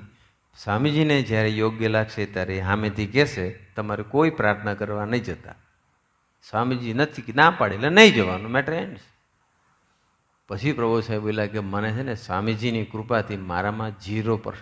આપણે જોઈએ છે ને પ્રભુ સાહેબ આમ કોઈ સરસ પ્રાર્થના કરે, કોઈ ભગતનું સરસ દર્શન થાય, કોઈ સરસ પ્રવચન કરે, કોઈ સરસ નૃત્ય કરે, કોઈ સરસ ડ્રામા કરે, રાઈટ? તો પ્રભુ સાંઈના આંખમાં આમ કેટલા જલ્દી જજડી આવી જાય. એમ લાગે કે પ્રભુ સાંઈ બહુ જ આમ લાગણી પ્રધાન છે, ઇમોશનલ છે. પણ પ્રબોધ સ્વામીજી મને કહે, સ્વામીજીની કૃપાથી મારામાં 0% ઇમોશનાલિટી છે.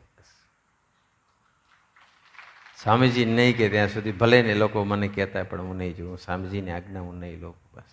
અને એ જ ગુણ તો જોઈએ જ. આમલા આધ્યાત્મિક માર્ગમાં એ ગુણ જરૂરી છે. ભગવાનના વચને પછી એવું થઈ જવું પડે એમ. ભગવાન કે પછી ત્યાં કોઈની મોહબ્બત સારપ નહીં, કોઈ ત્યાં બુદ્ધિ, મન બુદ્ધિ, કશું કોઈ સમજણ, કોઈ આડું ના આવવું છે બસ. પ્રભુ સ્વામીજીની સરળતા એ પ્રકારની સરળતા છે. એ ગુણાતી સરળતા આ લોકની સરળતામાં કરતાં લૌકિક જે બધું જગતમાં જે સરળતા એનાથી જુદી પડી જાય છે બસ. આપણે એવી સરળતામાં જવું છે બસ. પ્રભુ સ્વામી તો આપણને ખબર છે કે સામાજિક કોઈ સેવા સોંપે, પછી એ બાળમંડળની હોય, કેનેડાની હોય, નેત્રંગની સોંપી હતી, ભરૂચની સોંપી હતી, ભરૂચ કામરેજ એટલે આપણું અહીંયા ધર્મભક્તિ પ્રદેશ એટલે આપણો કામરેજ ઓલપાડ, નવસારી વગેરે. ખબર છે સ્વામીજી કે એટલે પતી ગયું. કાલે કરોડ રૂપિયાની કોઈ સેવા કરી હોય અને આજે સ્વામી એમ કે એને છોડ દો તો તું તારા રસ્તે, એમાં કોઈ એના પૈસા કે એનો પ્રેમ કશું આડું આવી શકે એ ભગવાન સાથેની કેવી સમ્યક વફાદારી છે, કેવી સરળતા હશે. આપણે એ પ્રભુ સ્વામી જેવી સરળતા આપણે પ્રગટાવી. પછી ભગવાન અને આપણા વચ્ચે કોઈ વ્યક્તિ આડો આવે, કોઈ શિષ્ય આડો આવે, સેવક આડો આવે અને આપણો ને એમનો સંબંધ તોડાવે તો એ ઠીક ના કહેવાય. એકમાત્ર એટલે સામે કે ગુણાતી સિવાય એની માની પેટે કોઈ જન્મ્યો નથી કે જે શિષ્યની મોહબ્બત અને સારપમાં ન ફસાવતા હોય. આપણામાં એવા થવું છે તો આપણે એવું નહીં વિચાર, નેગેટિવ નહીં વિચારવાનું તો સારું તો મારામાં તો નહીં આવે ને ભાઈ. આપણે એના જેવા જ થવાનું છે. અને એક સમજણ એવી બી રાખવાની કે હું જ છું, એવી સમજણ રાખીશું તો ધીમે અને એના જીવનમાં ડૂબીશું અને ભજન કરીશું, પ્રાર્થના કરીશું તો ધીમે ધીમે એ ગુણ આવશે જ. એવું નથી કીધું કે પછી એ ગુણ આપણામાં ના આવે. એનું સેવન કરીએ તો આવે. ભગતજી મહારાજ ના આવે તો આપણામાં ના આવે, આવે છે. એટલે સરળતા હોય ત્યાં મન બુદ્ધિ ના લાગે, સરળતા હોય ત્યાં સમ્યક સ્વીકાર હોય બસ. આપણને ખબર છે કે જ્યારે વડોદરામાં આત્મીય અમૃત મહોત્સવ પ્રસંગ આ બુકની અંદર સમર્થની સાધુતામાં લીધેલો છે, કદાચ સાંભળ્યો બી છે કે આત્મીય અમૃત મહોત્સવ 2009માં ઉજવાઈ ગયો. એટલે 2 સેવકો હતા અને એને બધું પેલું લાઇનિંગ કરવાનું ને મેપિંગ ને ડિઝાઇન ને આ તે બધું સેવા કરતા હોય, જે કંઈ એમના ડિપાર્ટમેન્ટના હેડ હોય એને વચ્ચેને કરતા હશે. બધું કરે, બધું લાઇનિંગ કરે, મેપિંગ કરે, ડિઝાઇન કરે, બધું સાફ સફાઈ કરે, પટ્ટા પાડા બધું કરે અને પાછું પ્લાનિંગ બદલાય કે ના આમ ને આમ, આમ ને આમ. હવે કેટલો મોટો સમયો અને કેટલું મોટું એ ટાસ્ક છે, સામાન્ય નથી. એ તો આપણે સમયમાં જે કરતા હોય એને ખબર હોય કે એ જે કરવું, લાઈન દોરી કરવી, પેલા પટ્ટા પાડવા, બધું ઉતારા, રસોડું ને બધું પાર્કિંગ ને બધું કેટલો મોટો જોબ છે. પછી બધું કરે ને પાછું બદલાય, બધું કરે ને બદલાય. એટલે પેલા 2 પછી સેવકો કંટાળી ગયા, થાકી ગયા. એ જે બતાવે એ પ્રમાણે જ કરે ને પાછું એ લોકો બદલે એટલે કંટાળ્યા. ને પછી તો પ્રભુ સ્વામી જોડે હેત એટલે પ્રભુ સ્વામી પાસે ગયા. પ્રભુ સ્વામી કીધું પ્રભુ સ્વામી આવું થાય છે, હવે અમે શું કરવું, અમે તો થાક્યા છીએ હવે. એટલે પ્રભુ સ્વામીજી એક જ દવા, પ્રભુ સ્વામી કે સ્વીકાર સ્વીકાર સ્વીકાર. એટલે પછી પેલો જે સાધક એકચ્યુઅલી કંટાળેલો હતો અને એમને એમ થાય કે કંઈક સારું એવું સોલ્યુશન આપશે એટલે એમાંથી અમે મુક્તિ મળે. પણ પ્રભુ સ્વામી તો આધ્યાત્મિક સમાધાન જ આપ્યું, સ્વીકાર સ્વીકાર સ્વીકાર. વડીલો છે એટલે આપણે સ્વીકાર કરવાનો. ડિપાર્ટમેન્ટે હેડ છે એને લઈને કેટલું ડીલે થશે, કેટલું નુકસાન થશે, શું રિઝલ્ટ આવશે, કશું જ નહીં વિચારવાનું, બસ આપણે સ્વીકાર કરવાનો. બસ એ ગુણાતીતની રીતિનીતિ છે, બસ એ સાચી આધ્યાત્મિકતા છે અને એ સાચું એ ભગવાનનું ગમતું છે.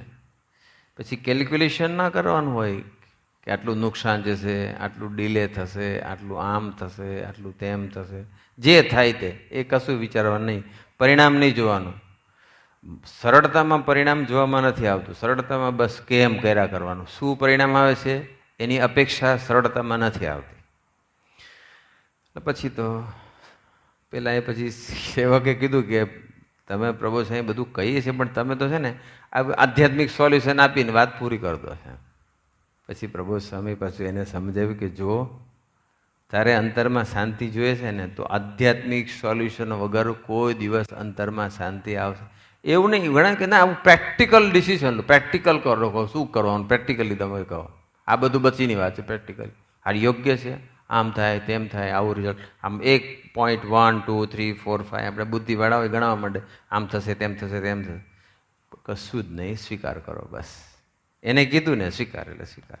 પ્રભુ છે કે જો શાંતિ જોતી હોય ને અંતરમાં, તો આ જ સિવાય કોઈ રસ્તો નથી. આપણે સરળ રહેવાનું બસ. પ્રભુ છે એના ઘણા એવા પ્રોજેક્ટ છે કે જે પ્રોજેક્ટ 2 3 4 વર્ષ સુધી લંબાણા છે, પણ પ્રભુ સ્વામીજીએ કોઈ દિવસ કમ્પ્લેન કરી નથી, કોઈ દિવસ પેશન્સ ગુમાવી નથી, સુરુચિ ઓછી થવા દીધી નથી, રાઈટ. અને કોઈને નેગેટિવ વાત કરી નથી ને પોતે બીજાને નેગેટિવ થવા દીધા નથી. પ્રભુ સ્વામીજીની સરળતા એવી અદ્ભુત સરળતા છે. સ્વીકાર અદ્ભુત છે. આપણે બસ એના જેવું શીખવાનું છે. પ્રભુ સ્વામીનું જીવન કેટલું બધું અદ્ભુત છે. કોઈ બધા શાસ્ત્રોનું એમ જીવંત શાસ્ત્ર છે. બસ એની અમે નજર કર્યા કરીએ, શાસ્ત્ર માત્ર બધા અંદર આપણને જોવા મળે બસ. એટલે કેનેડાનો એક યુવક,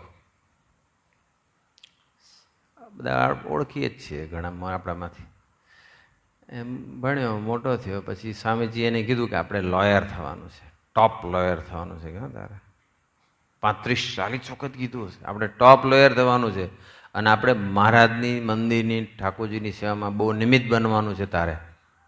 તારે લોયર થઈને બહુ સર્વોપરી નિમિત્ત બનવાનું, એટલે આપણે લોયર થવાનું જ છે. એટલે પણ હવે જે લોયરની જે પેલી એક્ઝામ આવે, લો સેટની, એન્ટ્રન્સની બધી એક્ઝામ આવે, એ એક્ઝામ ક્લિયર ના થાય, ખૂબ મહેનત કરે પણ રિઝલ્ટ જ ના આવે. એટલે ફરી પાછા સ્વામીજી પાસે ગયા. સ્વામીને કીધું કે સ્વામી બહુ અઘરું પડે છે, તમે કહો છો, પણ હવે આ લો સેટમાં જ હું સ્કોર નથી આવતો. અને હું સ્વામીજી પાછું મોટા પુરુષ તો ખબર છે કે આધ્યાત્મિક જ વાત કરે, કંઈ આમ કનેક્શન લૌકિક બુદ્ધિથી જો કનેક્શન જોવા જાઓ તો મળે જ નહીં. સ્વામી કે પ્રથમ 16 અને 27 પ્રમાણે જીવન જીવે અને સર્વોપરી રિઝલ્ટ મળે જ, કોઈ પણ ફિલ્ડમાં સફળતા મળે જ, એ સક્સેસ જાય જ, પાસ થઈ જ જાય, એડમિશન મળી જાય, બધું. સ્વામીજી પ્રથમ 16 27 અને લોની એન્ટ્રન્સમાં કઈ મેચિંગ આવે બધું લૌકિક રીતે. પણ જે સાધક ને ખરેખર એને મનબુદ્ધિ પરનો નિશ્ચય હોય ને ખરેખર ભગવાન માન્યા હોય અથવા સાચા ગુરુ માન્યા હોય ને, તો એ બુદ્ધિ પછી ચરણમાં આવી જાય. પછી એ કેમ જ કરે, આને નાને શું કનેક્શન નહીં, બસ સિમ્પલી ફોલો કરે બસ. એટલે હવે એને થયું કે આ સ્વામીજીને હું આ કહું છું તો સ્વામી પાછું આ પેલું લેસન, આ નવું લેસન પાછું આપ્યું. એટલે પછી તો તે વખતે પ્રભુ સ્વામીજી પ્રાદેશિક સંત હતા કેનેડાના. એટલે પછી એ પ્રભુ સ્વામી પાસે ગયા. પ્રભુ સ્વામીને કીધું કે પ્રભુ સ્વામી, સ્વામીજી મને ટોપ લોયર થવાનું કીધું છે, પણ હવે મારો સ્કોર જ નથી આવતો, તો હું શું કરું એમ. પછી તો એટલે પ્રભુ સ્વામીજી કીધું કે સ્વામીજીએ કીધું ને આપણે લોયર થવાનું, એટલે તું લોયર છે જ, કે બસ તું લોયર છે જ, બસ તું મંડી પડ કે વિશ્વાસ રાખીને. પણ કે પ્રભુ સ્વામી મને એડમિશન મળે માટે સ્કોર તો જોઈએ ને. પ્રભુ સ્વામી કે તારે શું જોઈએ છે? એડમિશન જોઈએ છે? તો કે હા. પણ પ્રભુ સ્વામી મારે સ્કોર વગર મને એડમિશન કેવી રીતે મળશે? પ્રભુ સ્વામી કે તારે શું જોઈએ છે? એડમિશન જોઈએ છે ને? તો કે હા. તું મંડી પડ, સ્કોર નહીં હોય તો સ્વામીજી એડમિશન અપાઈ દેશે, બસ તું મંડી પડ વિશ્વાસ રાખીને. પછી આ બધું કીધું એટલે પછી પાછો એ થોડોક સરળ થયો અને મહેનત બી કરી પ્રભુ સાહેબના વચ્ચેને વિશ્વાસ રાખીને. સ્કોર બી આવ્યો, એડમિશન બી મળી ગયું, આગળ ભણવાનું ચાલુ બી કીધું. હવે પાછું રિસર્ચ પેપર જ્યાં આવ્યા એટલે ફરી પાછું ટફ પડ્યું. એટલે પછી તો એ હિંમત હારી ગયો. અને પ્રભુ સાહેબ કે હવે પ્રભુ સાહેબ આવતો ના, નહીં મેળ પડે, હવે શું કરવું? હવે પ્રભુ સાહેબ કે જો સ્વામીજી છે ને આપણને દરિયામાં નાખી દીધા છે, દરિયાની અંદર. હવે આપણે તર્યા કરવાનું. પ્રાર્થના કર્યા કરવાની. એવી પ્રાર્થના નહીં કરવાની કે કિનારો ક્યારે આવશે. કિનારો મીન્સ રિઝલ્ટ, સક્સેસ, અંત. એ સરળ સેવક કોઈ દિવસ અપેક્ષા ન રાખે. રિઝલ્ટ ક્યારે આવશે, સફળતા ક્યારે મળશે, અંત ક્યારે આવશે, કશો જ વિચાર ન કરે. સિમ્પલી મન બુદ્ધિ એના ચરણે મૂકી કે તેમ કર્યા કરે, બસ સુરુચિ રાખીને મંડ્યો રહે. એ સરળ સેવા.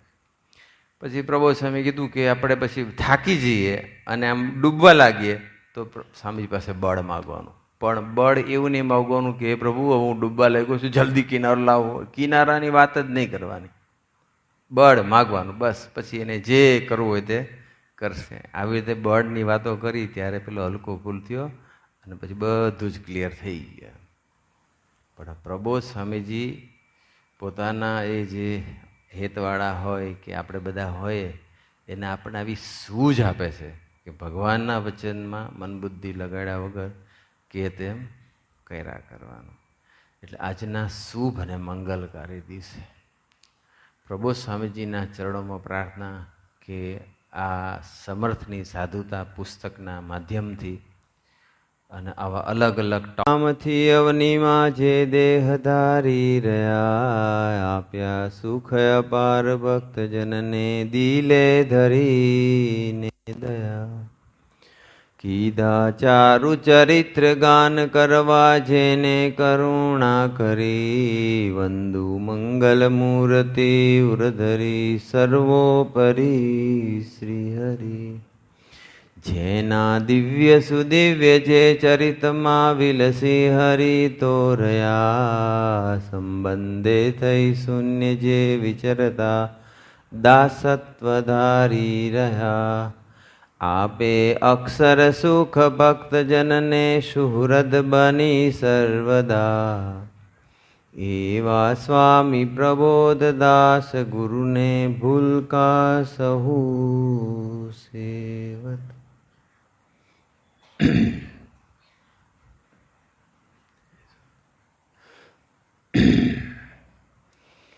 સજાનંદ સ્વામી મહારાજની જય.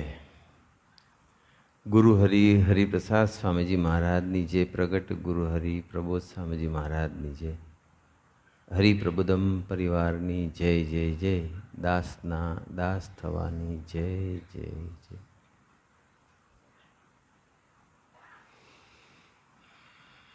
સર્વમંગલ સ્વામી અને સૌ વડીલો અને કાર્યકર્તાઓના સંકલ્પે